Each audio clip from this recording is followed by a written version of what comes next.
Yes, sir.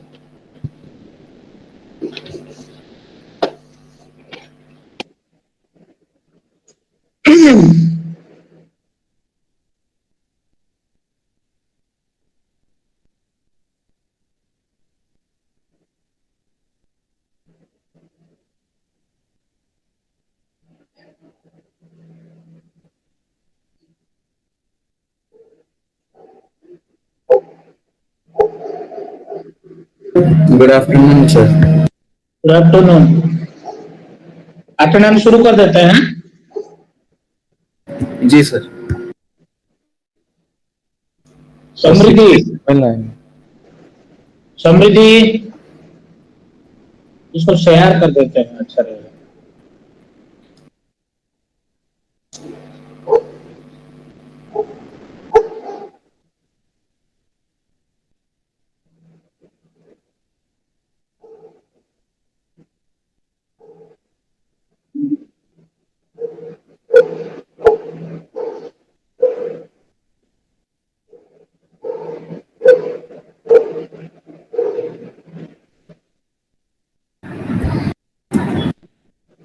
Samriddhi,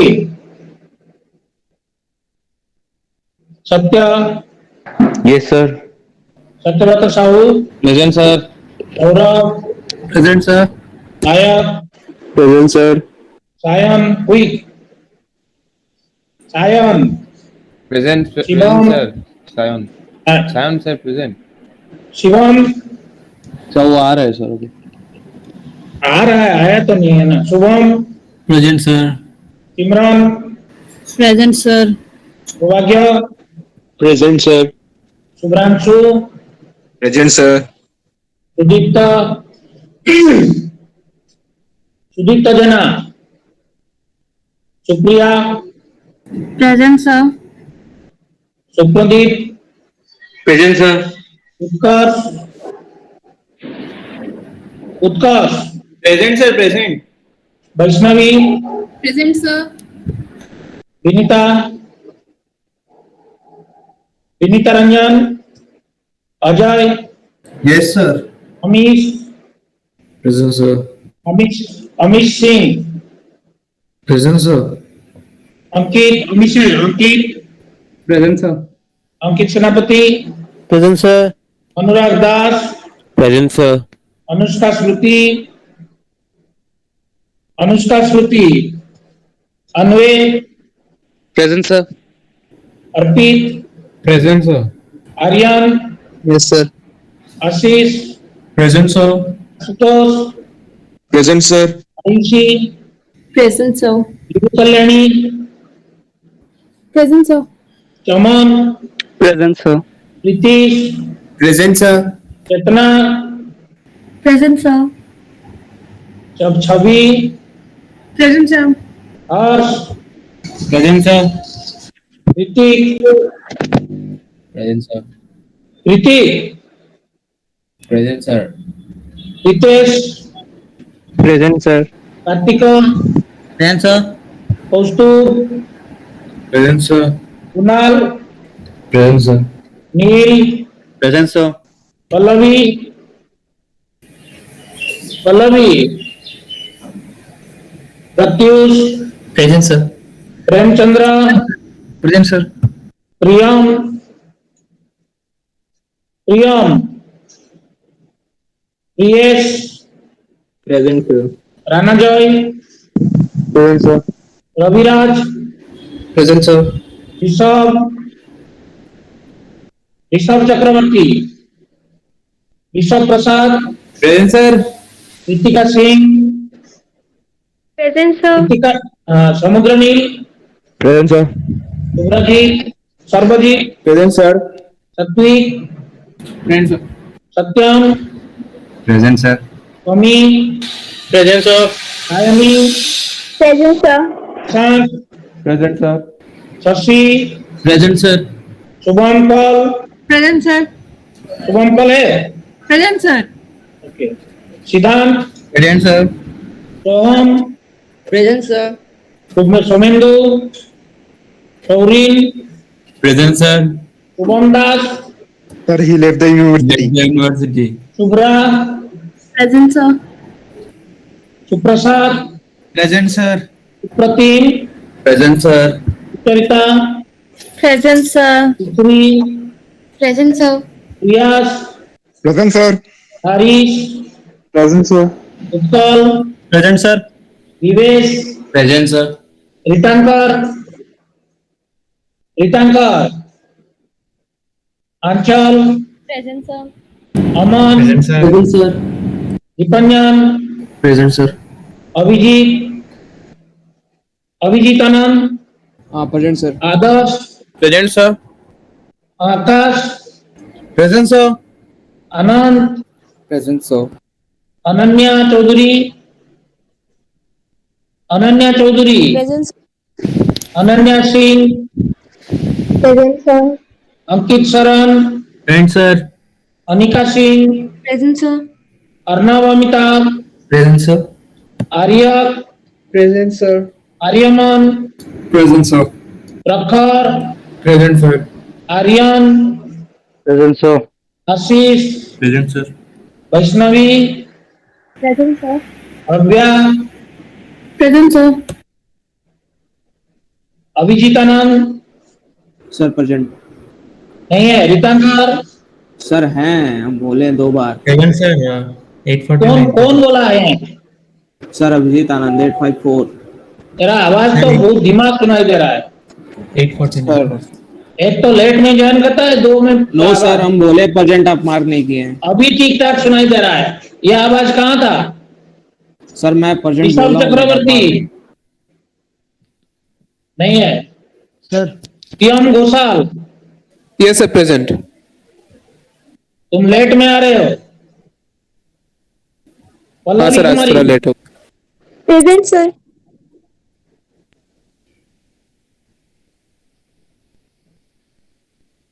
Anushka, Yes, sir. Present.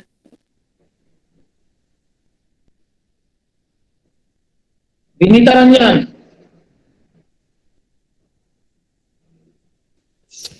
Sudipta, Shivam Kumar, Yes, sir. Present, sir. Samriddhi,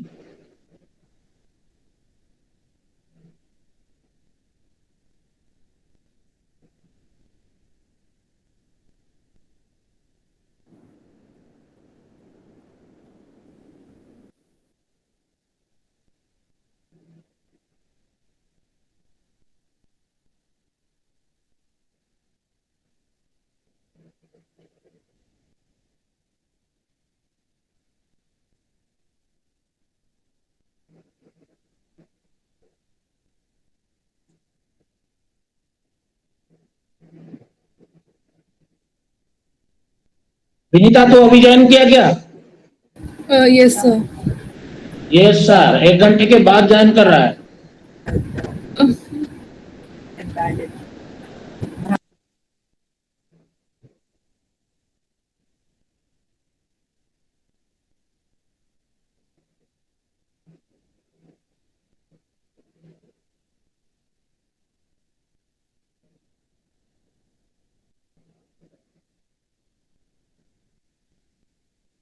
So let us now start quantum mechanics. Do you have any question on waves?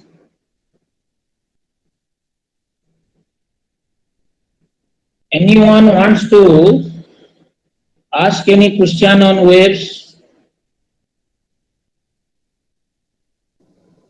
Hello, No, sir.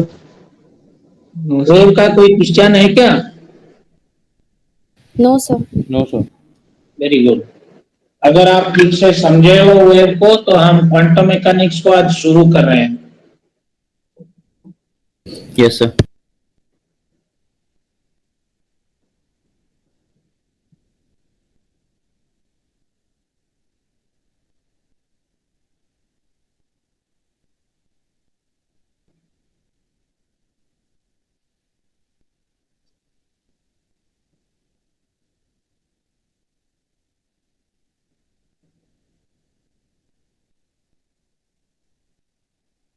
First of all, let us try to understand what is meant by quantum.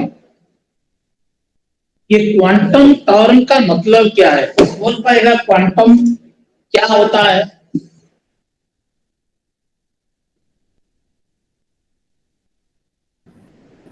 Quantum क्या होता है?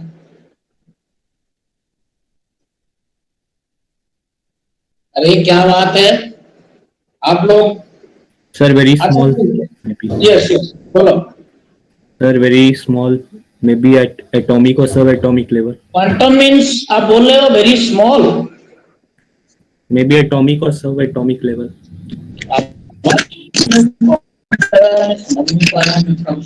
कोशिश करता हूँ बढ़ाने की। अभी बोलो ना, आवाज बढ़ा क्या? हेलो, यस सर, साउंड आ रहा है। यस सर, सेम वॉल्यूम है। तुम लोगों का आवाज तो कोई मेरे को सुना ही लग रहा है। इसका आवाज क्यों इतना घट गया? पहले बहुत अच्छा था। कोई बात नहीं, मैं क्लियरली सुनाई दे रहा हूँ तो आप लोगों को? Yes sir, clear. Yes, sir. Yes, sir. Okay, पहले हम लोग समझने की कोशिश करते हैं क्वांटम मतलब क्वांटाइजेशन क्या होता है। क्वांटाइजेशन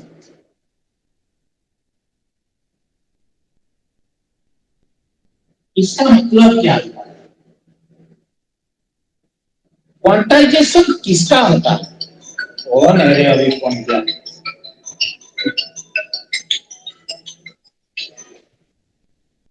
लिप्सा में क्लास रे अच्छी सारी करते कॉल करती है ना।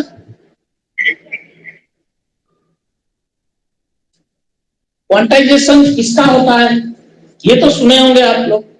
Sir, energy का. सिर्फ अच्छा, मैं आपको एक ऑप्शन दूं, क्वांटाइजेशन क्वांटिटी का होता है या एंटिटी का होता है?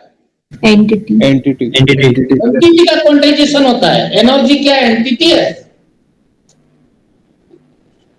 चलिए एक एग्जांपल देखते हैं। हाइड्रोजन एटम, बोर्स थ्योरी, ये हाइड्रोजन एटम का nucleus. The electron can revolve in a circular orbit. Okay, when you read Bohr's theory, you know electron can revolve in all those orbits only where its angular momentum is integral multiple of h by 2 pi. पढ़े थे ना? Yes, sir. हम लोग जब बोलते हैं angular momentum is integral multiple of h by 2 pi, इसका मतलब क्या होता है? इसका मतलब ये होता है कि जो इलेक्ट्रॉन है उसका angular momentum either h by 2 pi होगा, नहीं तो 2h by 2 pi होगा, नहीं तो 3h by 2 pi होगा। ऐसा कभी भी कोई भी इलेक्ट्रॉन का एंगुलर मोमेंटम एटम में रहते हुए 1.2 into h by 2 pi नहीं हो सकता। What it means? It means that the angular momentum can take only some selected values, and these selected values or allowed values or permitted values are integral multiple of h by 2 pi. ये integral नहीं है, ये fractional multiple हो गया, that is not allowed. तो यहाँ पे आप क्या बोलोगे? इलेक्ट्रॉन क्वांटाइज्ड है या एंगुलर मोमेंटम क्वांटाइज्ड है? क्या बोलोगे? Angular momentum quantity. Angular momentum entity है या क्वांटिटी है? Entity. Quantity, sir. तो फिर आप कैसे बोल रहे थे कि एंटिटी क्वांटाइज्ड होता है? आप लोगों में से किसी ने बोला ना एंटिटी क्वांटाइज्ड होता है। इलेक्ट्रॉन क्या क्वांटाइज्ड होगा? नहीं, इलेक्ट्रॉन का चार्ज क्वांटाइज्ड हो सकता है, इलेक्ट्रॉन का एंगुलर मोमेंटम क्वांटाइज्ड हो सकता है। Satyavrat, yes sir. देख पिला जोंगाने छाड़ुचंती सेमानकर रोल नंबर नोट करके रख। मु जदि नोट करली ताले पूरा क्लास को पनिश करबी। तो रोल नंबर गुडा को मते नोट करिकी क्लास सरला परे देबु, बुझियो? Yes, sir. So electron is not quantized. Electrons charge is quantized, electrons energy is quantized, electrons angular momentum is quantized, electrons radius is quantized. When we say electrons energy is quantized, that means electron can only take. अब देखो, मेरे को अगर energy का value दिखाना है तो value किसके हेल्प में हमें दिखाएंगे?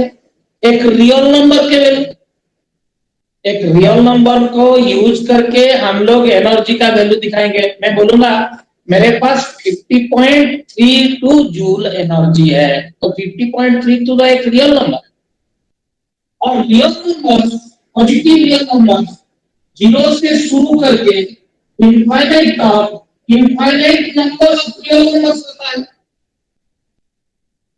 अगर इस लाइन को, जो कि रियल नंबर लाइन था, उसको हम एनर्जी लाइन दिखाने की कोशिश करेंगे।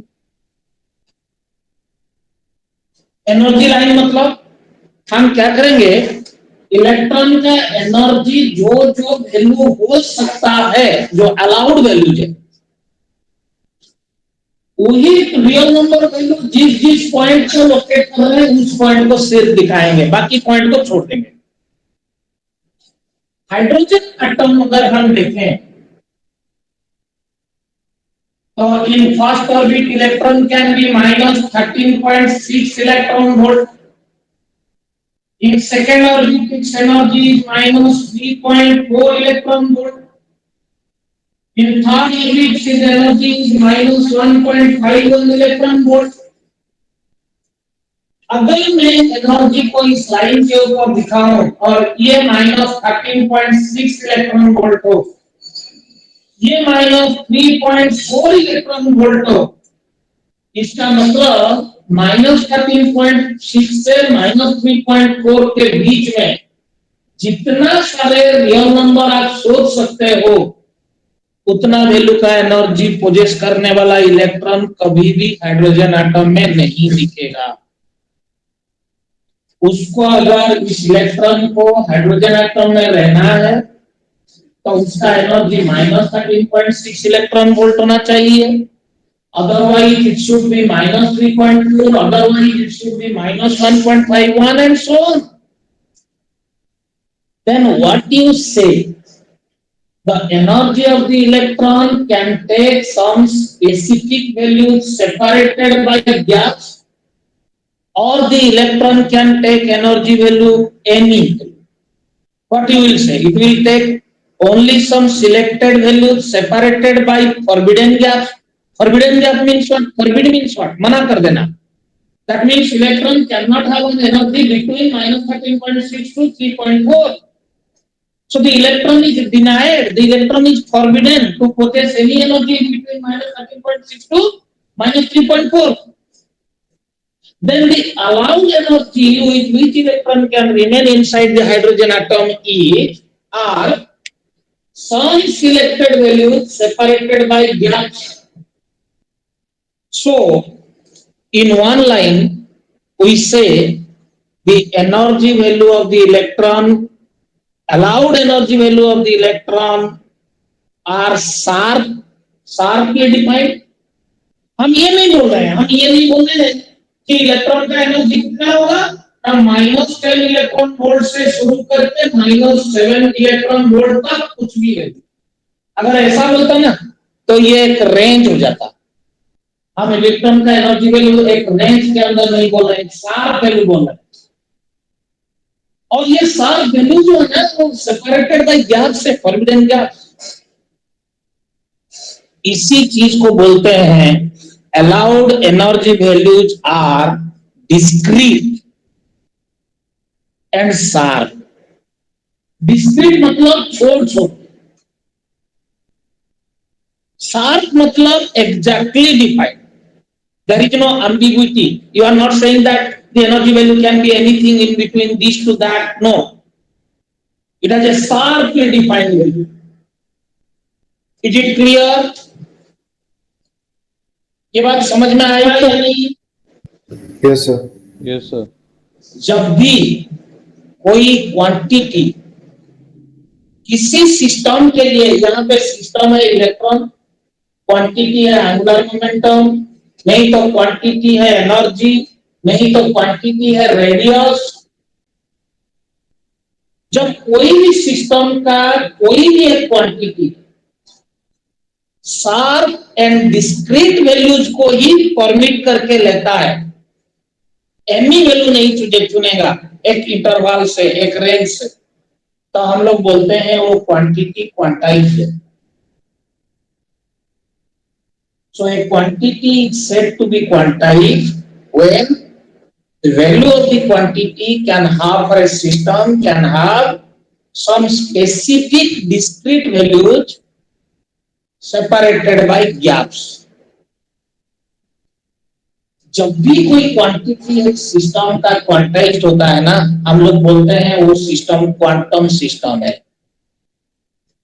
So a system is said to be a quantum system when its characteristic parameter, energy उसका कैरेक्टरिस्टिक है, एंगुलर मोमेंटम उसका कैरेक्टरिस्टिक है, वेलोसिटी उसका कैरेक्टरिस्टिक है, मोमेंटम उसका कैरेक्टरिस्टिक है। जब कोई भी सिस्टम का जो कैरेक्टरिस्टिक्स है वो सिर्फ एंड सिर्फ शार्पली डिफाइंड वैल्यूज लेते हैं, डिस्क्रीट डिफाइंड वैल्यूज लेते हैं, सेपरेटेड बाय गैप्स, तब हम बोलते हैं इस सिस्टम का वो क्वांटिटी क्वांटाइज्ड है। और कोई भी सिस्टम का अगर एक क्वांटिटी क्वांटाइज्ड है तो पूरा सिस्टम क्वांटम सिस्टम है बोल के बोला जाता है। Could you understand the meaning of quantum system and quantization of quantities? ये बात समझ में आया?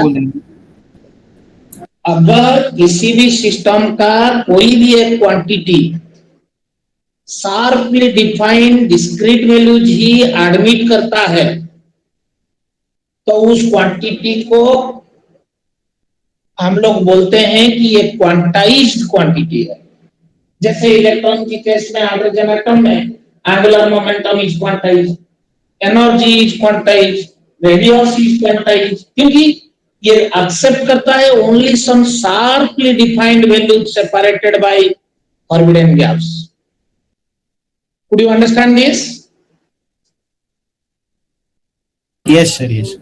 जब भी कोई भी सिस्टम का, मतलब यहाँ पे जैसे इलेक्ट्रॉन, जब भी कोई भी सिस्टम का कोई भी एक क्वांटिटी का वैल्यू क्वांटाइज्ड हो जाएगा, then the system is said to be a quantum system. So in this case, the electron is a quantum system, whereas the energy of the electron, the angular momentum of the electron, all these are quantized values. I mean, these quantities are quantized.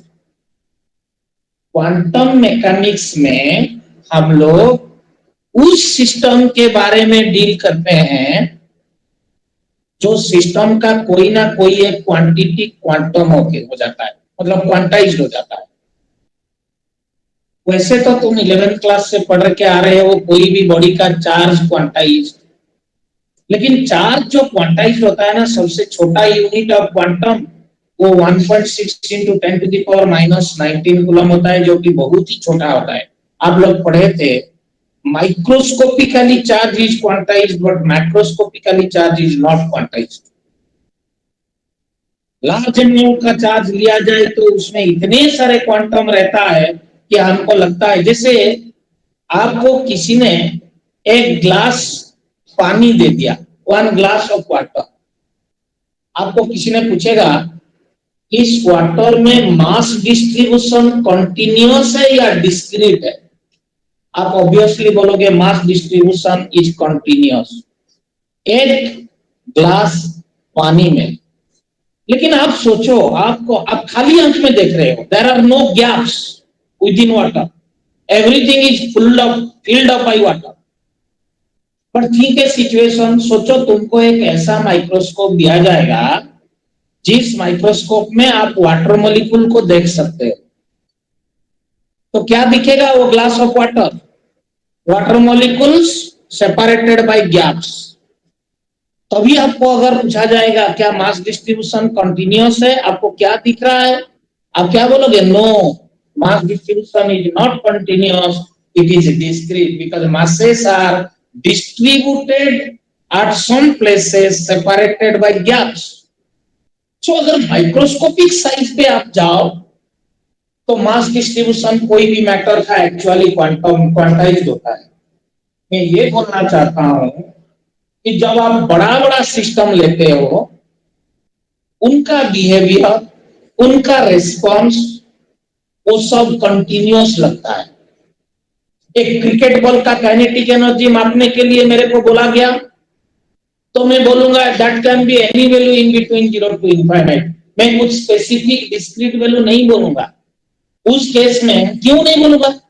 Practically देखा जाए तो cricket ball का energy भी quantized है, लेकिन एक permitted value से दूसरे परमिटेड वैल्यू के बीच में इतना कम गैप है कि हमको लगेगा कि all possible values are permitted, so it appears to be continuous. It is not a quantum system. Cricket ball is not a quantum system because its energy is not quantized, its angular momentum is not quantized, its velocity is not quantized, any quantity of that ball is not quantized. But when you talk about the electron, when you talk about an atom, आपको किसी ने पूछेगा what is the magnetic moment of the atom, आप देखोगे magnetic momentum of the atom can take only some discrete value.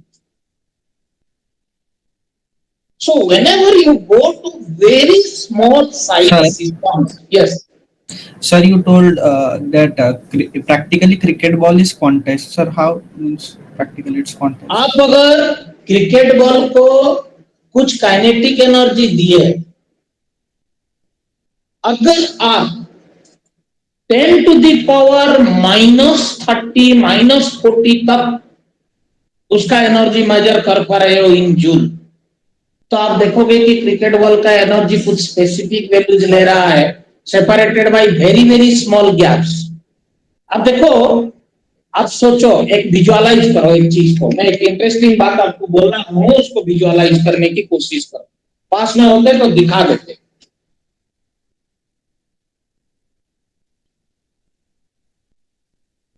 सोचो, ये कीचड़ का जगह है, कीचड़, पूरा कीचड़ भरा हुआ है, कहीं भी पैर रखेंगे तो पूरा डूब जाएंगे कीचड़ में, मोड़ में। तो मैं इस तरफ से आ रहा हूं, मेरे को इस कीचड़ का जगह को क्रॉस करना है, ये करीब करीब 100 मीटर लंबाई का है। अभी इसमें क्या किया गया है, मेरे को स्मूथली पास करने के लिए कुछ पिलार्स बना के दिया गया है कीचड़ में।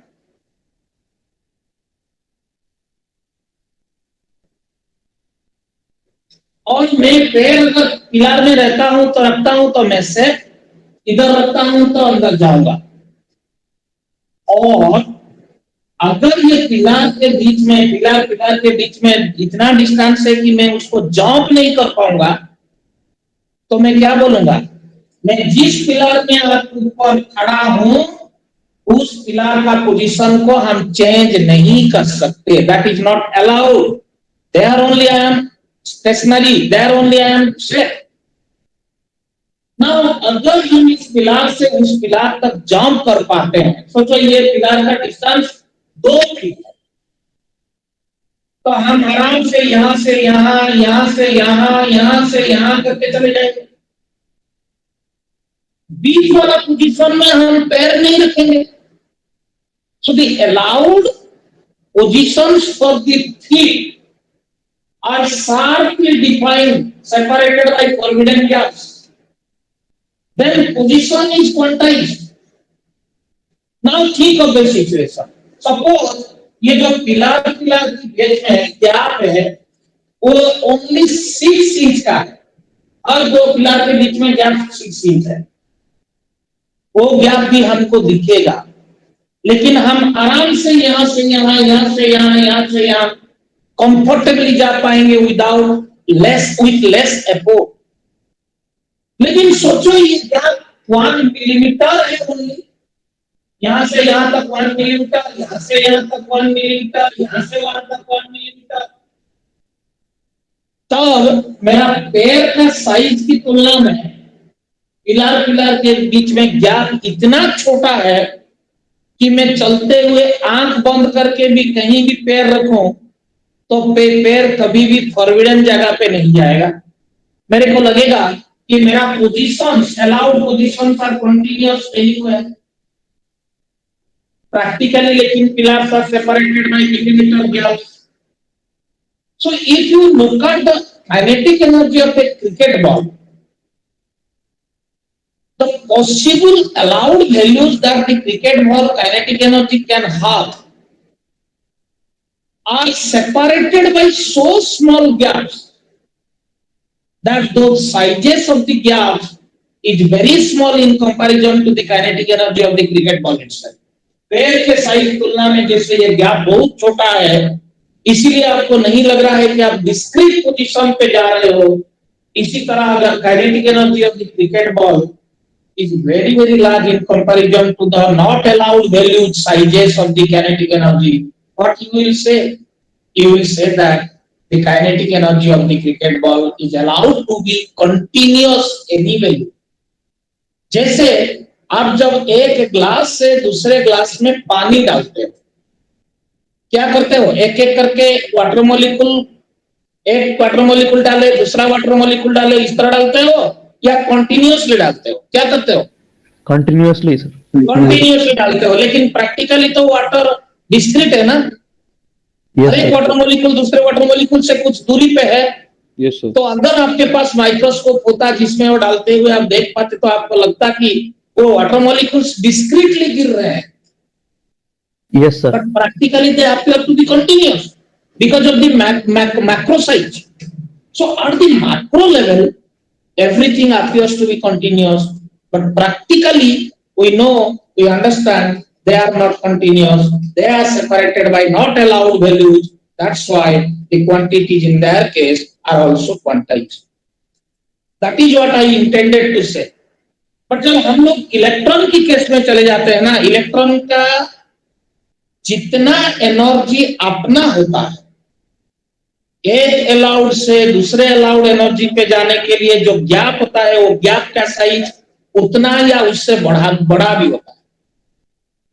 तो उस स्थिति में हम लोग इलेक्ट्रॉन का अलाउड पोजीशन को डिस्क्रीट बोलते हैं, कंटिन्यूअस नहीं बोलते हैं। Could you understand this now? Yes, sir. Yes, sir. So at the macroscopic level, many quantities for many systems, they appear to be continuous, but at the microscopic level, they appear to be quantized. Is it understood? ये quantization का समझ आप अगर 1900 से पहले जाओगे तो कोई भी एक क्वांटिटी क्वांटाइज हो सकता है, ये आइडिया किसी का भी नहीं था। सब लोग सोचते थे, क्योंकि उस टाइम में इंस्ट्रूमेंट्स में इतना सोफिस्टिकेशन नहीं था। लोग जो भी चीजों को देख रहे थे वो बड़ा बड़ा चीज था, बहुत ही छोटा पार्टिकल को देखना इम्पॉसिबल था। बट 1860 1870 के बाद कुछ रिसर्चर्स सोफिस्टिकेटेड इंस्ट्रूमेंट्स बनाए। वो इतना सोफिस्टिकेटेड था कि छोटे छोटे पार्टिकल जिस फेनोमेना में इन्वॉल्व होते हैं, वो फेनोमेना भी डिस्कवर होने लगा। Photo electric effect, Compton effect, काफी सारे ऐसे फेनोमेना डिस्कवर होने लगा। तो वो फेनोमेना में ऐसा कुछ ऑब्जर्वेशंस मिला, जो ऑब्जर्वेशन को समझाने के लिए ये Newton's laws of electromagnetism, thermodynamics laws of wave mechanics सब फेल कर गया। पहले क्या आइडिया था लोगों के बीच में? Primitive idea. फिर बाद में क्या तकलीफ हुआ, जो लोगों ने अपना आइडिया में मॉडिफिकेशन लाए, बदलाव लाए, और उसी आइडिया में बदलाव लाते लाते क्वांटम मैकेनिक्स पैदा हुआ। क्वांटम मैकेनिक्स में बेसिकली हम लोग क्या पढ़ रहे हैं? मैं now I have told you little earlier what do you mean by when you say a quantity is quantized. I have also explained what you mean by a quantum system. Whenever you discuss the mechanics of quantum system, using the quantum mechanical principles,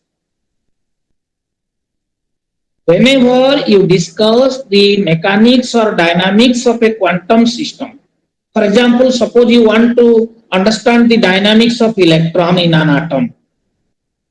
What are the possible energy values with which electron can remain inside the atom? If we are giving some energy to the electron, then to what level it can jump? If it is returning back, then how much energy will be radiated? तो इस case में क्या होगा, जो system electron के बारे में हम लोग डिस्कस करेंगे, उसका क्वांटिटी जो होता है ना, एनर्जी, एंगुलर मोमेंटम, वो सब क्वांटाइज्ड होने को देखेंगे. तो इस केस में हम लोग बोलेंगे the dynamics of electron is under the discussion fold of the quantum mechanics. They are, you will see, Newtonian mechanics fails, laws of thermodynamics fails, Maxwell's electromagnetic waves equations fail. ये जो transition है 1850-60 तक पूरा world classical world था.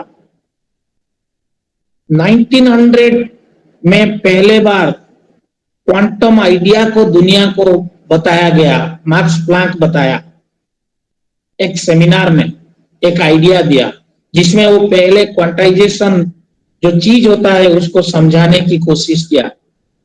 और उसका वो work को कुछ और बड़े बड़े फिजिसिस्ट जैसे Dirac, Einstein, Schrödinger, max born, bore, Rutherford, ये सब उसको आगे आगे, हाइजेनबर्ग, फाइनमैन, ये सब उसको आगे आगे बढ़ाए.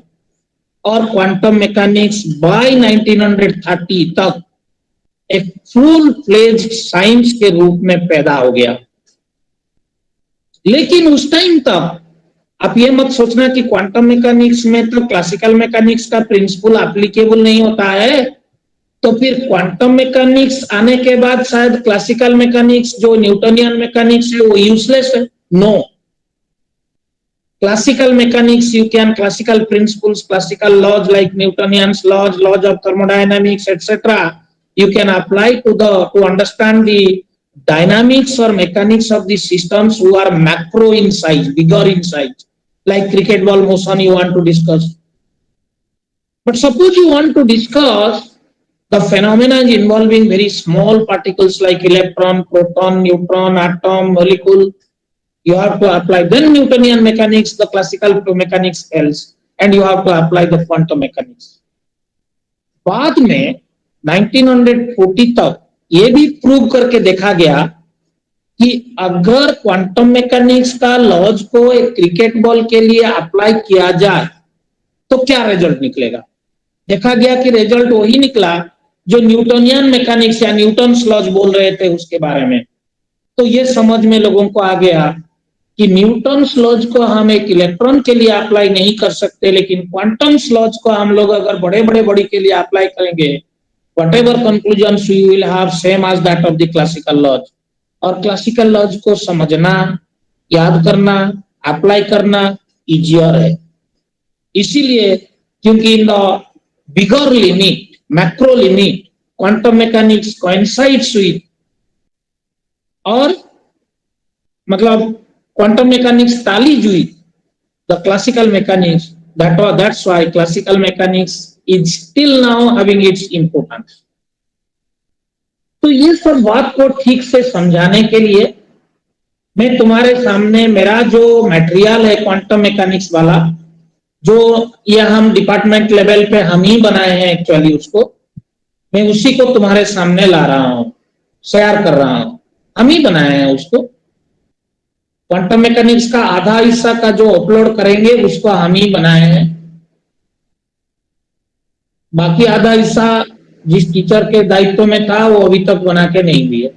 मैं इसको लास्ट ईयर से बना के दे दिया हूँ, तो उसी चीज को आप लोगों को मैं दिखा रहा हूँ. रुको थोड़ा. Yes sir.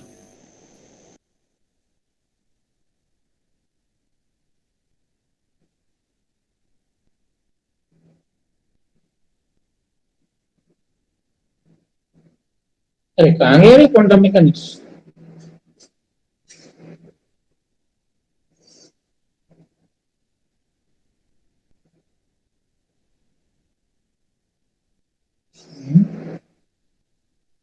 ठीक है, यहाँ देखते हैं होगा।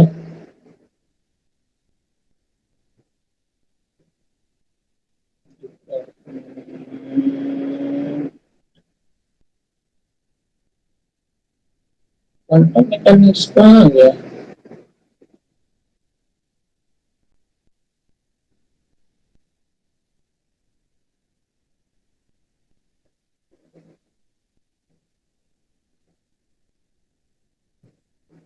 मेरा पीपीटी तो है, अपना पीपीटी, लेकिन वो तो बना के दिए थे जो सब लोगों को, उसको लोग सब यूज कर रहे थे। Open documents course made by department. ये नहीं मिल रहा है तो मैं मेरा पीपीटी को ही आपको दिखाऊंगा। Okay sir. देखना पड़ेगा कहाँ पे रह गया। सर आप जिसको भेजे होगे उसके डीएम में देखिए सर। हाँ, वहां से पिछले ईयर वाला जो मतलब गूगल क्लासरूम में, वहां से मैं डाउनलोड करके दे सकता हूँ, नो डाउट। बट यहाँ पे तो हम रखे थे, वो कहाँ गया? सर बहुत सारे पीडीएफ में मिक्सड अप हो गया होगा। हाँ हाँ, बहुत सारे, हर साल को ऐसा हो रहा है तो इसीलिए रुको थोड़ा। क्वांटम मैकेनिक्स,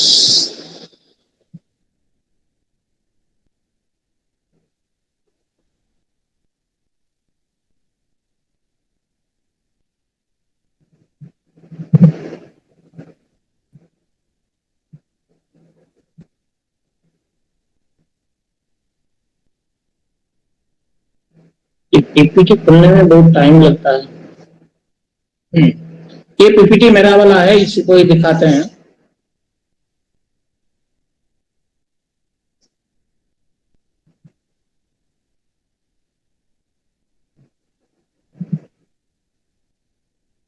सर क्लासरूम में भी भेज दीजिएगा।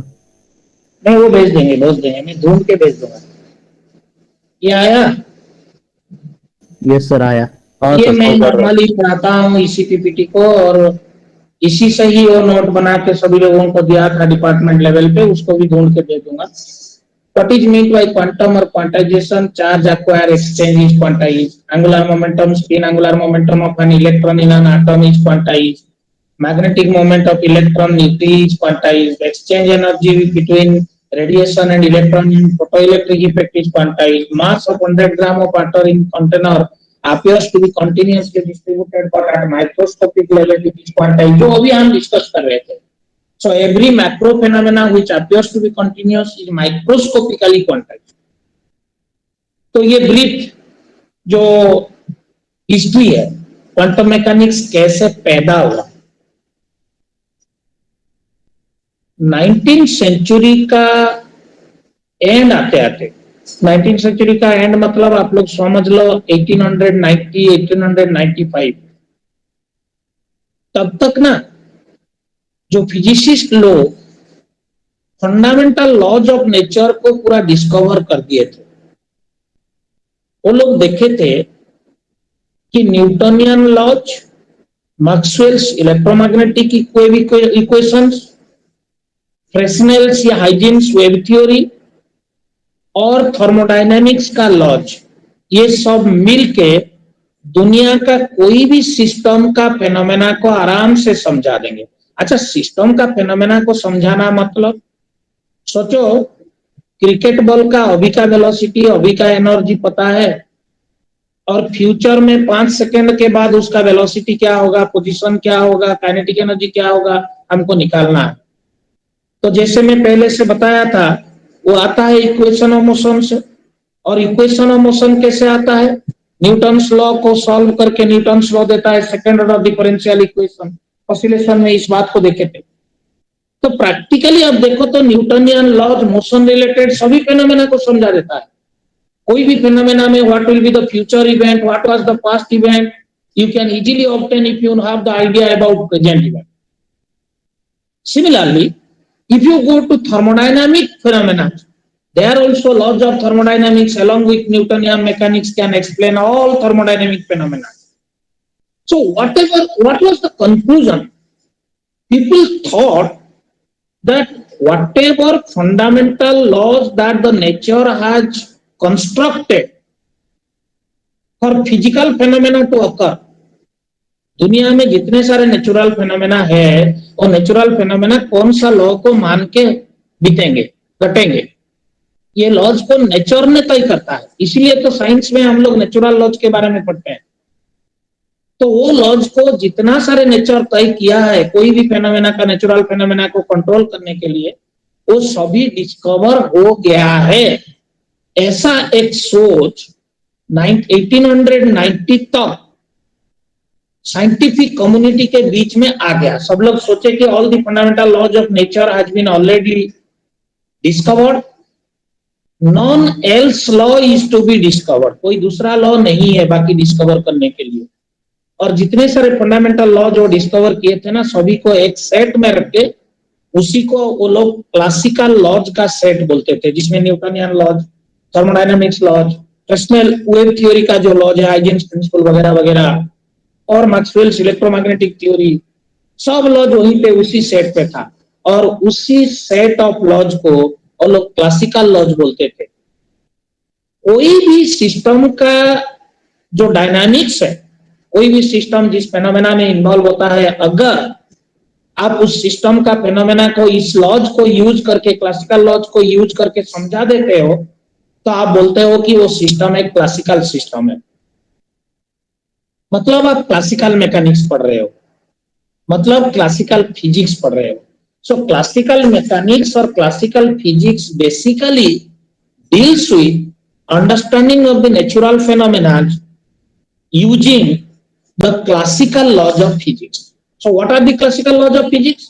All the basic laws, those were discovered by 1890, like Newtonian laws, laws of thermodynamics, laws of electromagnetism, Fresnel wave theory, Huygens wave theory, ये सब मिलके वो classical laws का सेट बना। तो जब तक 19th century खत्म होने वाला था, towards the end of 19th century, classical physics had attained near perfection। सब लोग सोचे थे कि हाँ क्लासिकल फिजिक्स हो गया और कुछ बाकी नहीं है डिस्कवर करने के लिए, ये परफेक्शन आ गया। And ट्रेमेंडस success was obtained when people applied those classical laws to understand any particular phenomena that they can see in nature. All theoretical and experimental fronts, they were using those classical laws to understand the phenomena. Almost all the phenomena ranging from dynamics of point particles, rigid bodies, thermodynamics, geometric and wave optics, electromagnetism, and all other related facts, those could be successfully explained using the classical laws. ये जो observation में बोल रहा हूँ 1890, 1880 तक, और जो fundamental laws को लोगों ने यूज कर रहे थे वो था ये Newtonian laws, laws of thermodynamics, Fresnel wave theory, Huygens wave theory, Maxwell's laws of electromagnetism, ये सब। और उस फेनोमेना को उस टाइम का समझने के लिए ये लॉज के साथ और कुछ आइडियाज, कुछ फंडामेंटल आइडियाज भी लोगों ने कैरी कर रहे थे। उसके साथ क्या, पहला ये आइडिया था कि दुनिया में अगर आपको फंडामेंटल लॉज ऑफ नेचर पता है तो कोई भी फेनोमेना में फ्यूचर में क्या घटित होने वाला है वो आप प्रेडिक्ट कर दो। पास्ट में उस फेनोमेना का कौन सा इवेंट हुआ होगा उसको भी आप निकाल दोगे। The classical physics is deterministic in nature. You can determine any future state as well as the present state from the use of using some equations which are obtained from the laws. These equations are called as equations of phenomena or equations of motion or equations of thermodynamics, whatever you may call them. So the classical physics is determining. You can exactly tell what is going to happen in future in the same phenomena. Because you have the laws, they give you set of equations using which you can predict. Just like you are doing what will be the velocity after some time if you know the second law, Newton's second law. That equation of motion you can get. So classical physics is deterministic in nature, that is giving the relevant law, the behavior of system can exactly be predicted. Further, physical quantities can be measured with unlimited accuracy. What it means? Suppose आप cricket ball का momentum major कर रहे हो, तो ये सोच लोगों के मन में था कि अगर आप मेजर करने के टाइम में कोई गलती अपने तरफ से नहीं कर रहे हो, अगर आपके पास इंस्ट्रूमेंट्स सही है, इंस्ट्रूमेंटल एरर नहीं है, अगर कोई रैंडम एरर नहीं है, तो जो मोमेंटम का वैल्यू आप मेजर करोगे वो एग्जैक्ट है. यू कैन एग्जैक्टली मेजर एक सिंगल एग्जैक्ट वैल्यू. आप कभी नहीं बोलोगे कि ये हम मेजर किया, इसमें इतना एरर आ सकता है. अगर एरर आ रहा है तो आपका गलती है, नहीं तो इंस्ट्रूमेंट में लिमिटेशन है, नहीं तो रैंडम डिस्टर्बेंसेस है जो कि रैंडम एरर लाता है. ये सोच उस टाइम में था. लेकिन आज क्या हम लोग समझते हैं? आज हम लोग ये समझते हैं कि अगर तुमको मेजर करना आता है, अगर इंस्ट्रूमेंट कुछ भी हद तक एक्यूरेटली आप बना दो, अगर कोई भी रैंडम डिस्टर्बेंस नहीं है, तो भी आप एक्यूरेटली मेजर नहीं कर सकते. Heisenberg uncertainty principle. Nature will not permit you to measure anything accurately, exactly, even if you don't have any other problem like instrumental error, proportional error or random error. ये आज का समझ है. लेकिन उस टाइम में लोगों के दिमाग में ये था कि कोई भी क्वांटिटी का वैल्यू एग्जैक्टली हम मेजर कर सकते हैं विथ अनलिमिटेड एक्यूरेसी.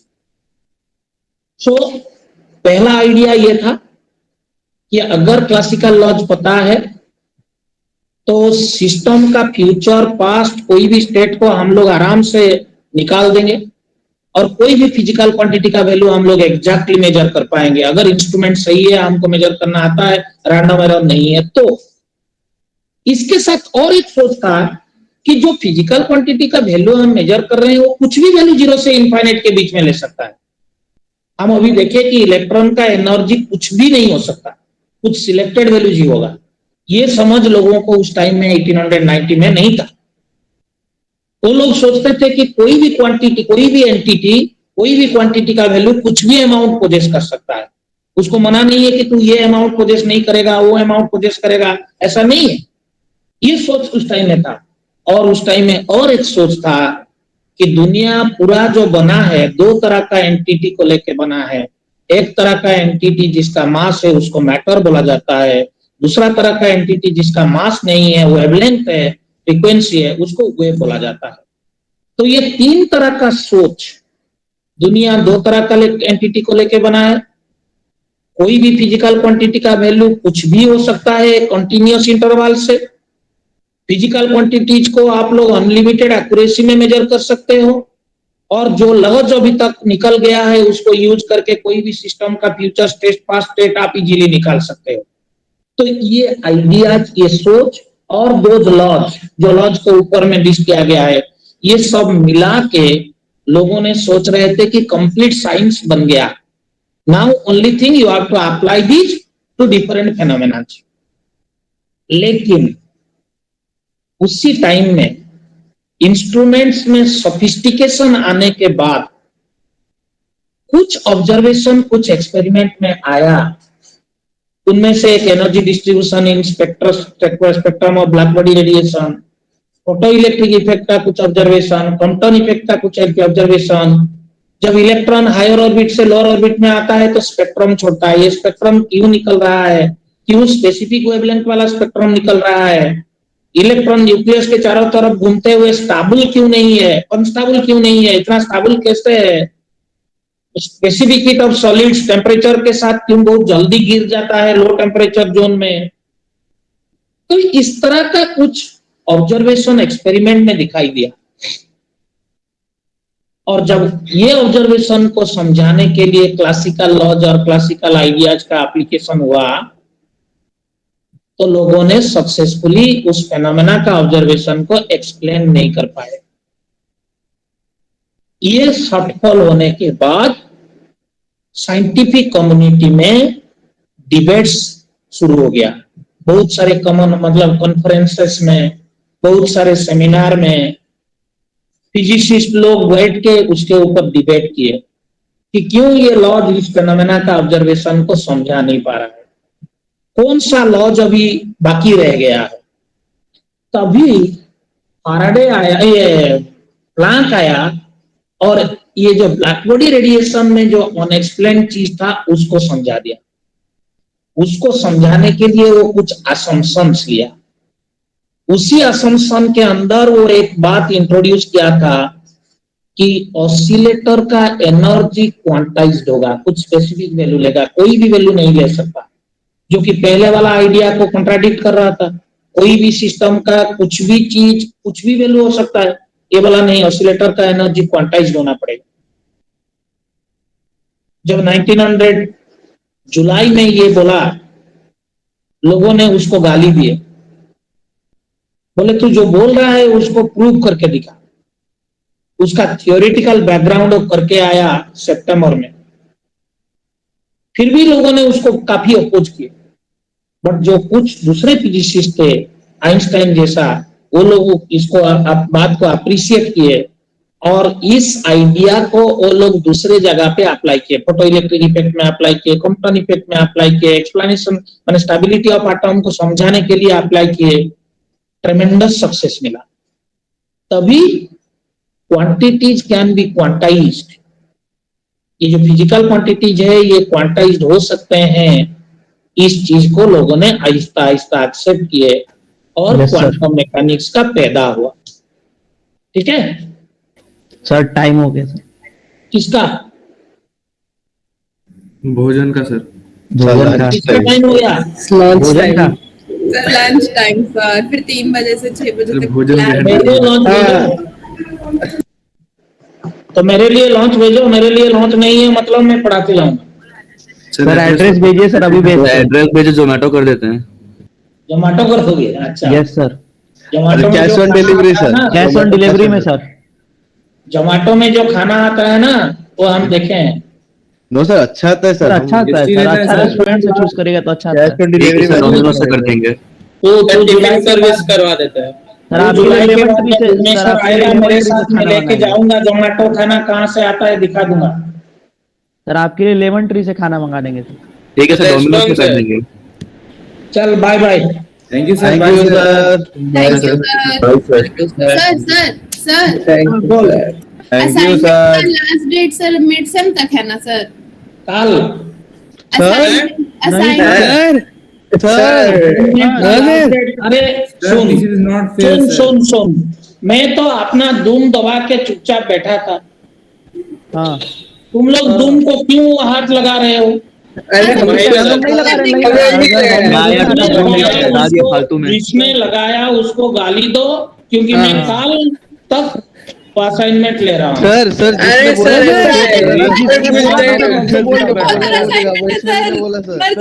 सब टीचर एक ही साथ फेंक रहे हैं असाइनमेंट। इसने मेरा दूम को हाथ लगाया। अच्छा वैष्णवी ने सर वो मिड सेम तक टाइम है ना बस। उसको गाली दो पहले। सर 764 सर नहीं सर, तो उड़िया में दो, कल में सबमिट दो, करेंगे, उड़िया बाकी में सब बाद में सबमिट करेंगे। हाँ सर, वो बस सबमिट करिए, हम लोग बाकी सब बाद में। सर ऐसे मत कीजिए सर। सर कब तक करना था? एंड सेम के बाद? चलो भाई। Third year sir, third year तक का टाइम। ये तक कर दे सर भाई। 40 क्वेश्चन है सर। मिशन से पहले उसको सबमिट करना जरूरी है। हाँ सर वो सर, हो गोवा जाएगा। कर देंगे सर। 17 अप्रैल को कर देंगे। सर। मिशन से पहले कंपलसरी। बाय। हाँ सर वो complete Thank thank you, you sir. Sir. कर देंगे। Bye sir. Thank you sir. बस थैंक यू सर। गए सर, गए। Thank you sir. सीओडी करते हैं सर। सर गए सर गया। वैष्णवी है भाई। यार वैष्णव में क्या प्रॉब्लम है भाई? हाँ क्यों पूछना है भाई? अगले साल तक कर लेंगे। वही